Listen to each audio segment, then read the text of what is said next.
Қайырлы күн, құрметті Тарих мектебі каналының көрермендері. Бүгін сіздерге канал Дала сақшылары атты тақырыпты ұсынады. Яғни өздеріңіз көріп біліп отырғандай, ерте түркілік кезеңдегі мүсін өнеріне тоқтаймыз.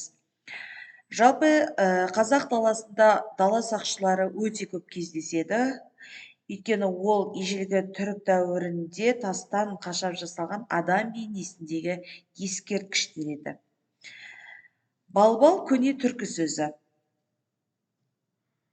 Балбал сөзі бал, яғни соғу, қағу, ұру дегенді білдіретін қос сөзден тұрады. Бірақ бірыңғай мағынаны білдіретін ұғым. Түркологтардың пікірінше тасты тіп-тік етіп қадап орнатқан белгілер деген мағынаны білдіреді. Балбал көбінесе өліктің аруағына арналған ғұрыптық кешендердің ең семантикалық мәнді компоненттерінің бірі болып табылады. Балбал кей кезде бәдіз деп те аталады. Балбалдар қайтыс болған адамға арналып тұрғызылған ерте түркілік діни ғұрыптық кешенінің басты белгісі болып табылады. Көне түркі дәуірінің билік иелері Тоныкөк, Күлтегін, Таспар қаған, Білге қаған орнатылған тас мүсіндер мен қарапайым адамдарға орнатылған тас мүсіндердің көркемдігі және олардың көлемі әртүрлі болып келеді. Тас мүсіндерді әртүрлі жастағы ерлер мен әйел тұлғалары бейнеленеді. Оны жасаушы шеберді бәдізші деп атайды.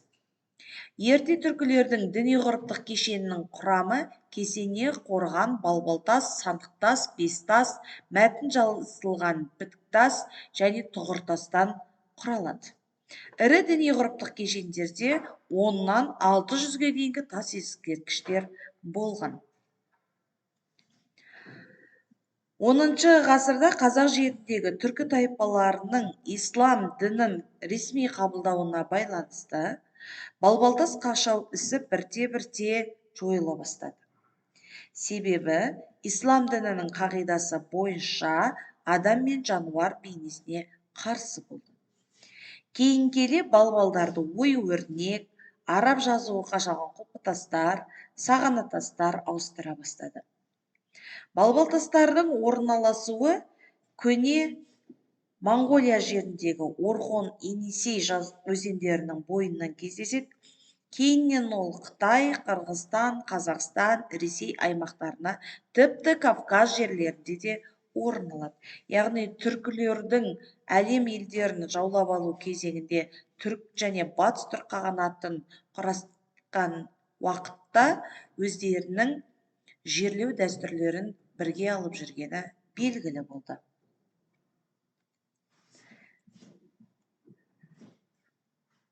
Балбалтастардың барлығын жинақтай келе, оларды екі түрге бөлуге болады. 6-8 ғасырға дейінгі тас мүсіндерді түркі тас мүсіндері деп атаса, 9-14 ғасырлардағы тас мүсіндерді қыпшақ тас мүсіндері деп атаған. Қарапайым халықтар балбалтастарды қою кешендерінде аза тұту, ас беру, немесе аруаққа бағышталған жоқтау сияқты этностық тіршіліктің жөн-жоралғыларын атқарған. Өліктің аруағына тағзым ету үшін, яғни аруағын жөнелтуге және ас беруге қатысқандар өздерінің ел жерінен әкелген ұзын тастарды сол өлікке арналған кешеннің күншығыс бағытына қарай арасын шамамен біркелкі қашықтықта тізбектеп тігінен орнатқан. Аталмыш ғұрыптық кешенді салуға қатысқандардың әрқайсысы өздерінің ру тайпасының таңбаларын және көне түркі бітік жазуымен өз атын, лауазымдық атақтарын да жазып кетіп отырған. Сондықтан да балбал сөзінің тас тізбек, қадаған тас деген мағынасы адам бейнелі тас мүсін деген ұғымға ауысып кеткен екен. Кейіннен құралған балбалдарды ою-өрнек, араб жазуы қашалған құлпытастар, сағанатастар ауыстыра бастады. Шеберлерді енді бәдізші емес, тасшы, тас безеуші деп те атады. Дегенмен тасшылар кейде тасты адам бейнесіне жақындау етіп, онда ру таңбаларын, қару-жарақ, жан-жануарлар кескінін, жұлдыздарды да қашап салған екен. Қазақ жерінде қабір үстіне қойылған қой тас, қошқар тастардың атауы қой қошқарлардың мүсіні мен пішініне ұқсас болуымен де байланысты. Әсіресе қойтас қошқартастардың айрықша үлгілері Арал-Каспий аралығында кеңінен таралған.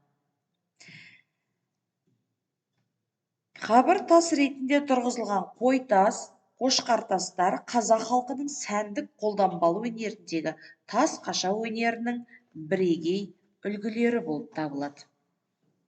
Қошқартастарды көшпелілер 15-20 ғасырларда елі үшін ерлік жасаған жауынгерлердің қабіріне орнатқан. Тұғырынан қараған кезде геометриялық бейнелермен қатар қару-жарақ, жылқы, таңбалардың бейнесі де салынған. Жан-жануарлар бейнесін салу өнері аң стилі қалай дамыды, оның ертедегі тайпалар өмірінде алатын орны қандай еді деген сұрақтардың жалғасы болып табылады. Сонымен балбалтас сөзін ең алғаш тарих бетіне енгізген Әлкей Марғұланның деректері бойынша Қарқаралы Баянауыл жерлерінде жалпы саны 350-350-ден астам бағаналардан тұратын балбал тізбектері кездескен екен. Бұндай аса үлкен тізбектер өлген адамның қадір қасиетінің, беделінің тым зор болғандығын білдіреді деп есептейді. Сонымен балбалтастар бүгінгі ұлы даланың түбіндегі сақшылар болып аталуы тегін емес. Егер сіздерге мәлімет қызық болған болса, Тарих мектебі каналына тіркеліп, достарыңызбен бөлісе отырыңыздар. Назарларыңызға көп рахмет.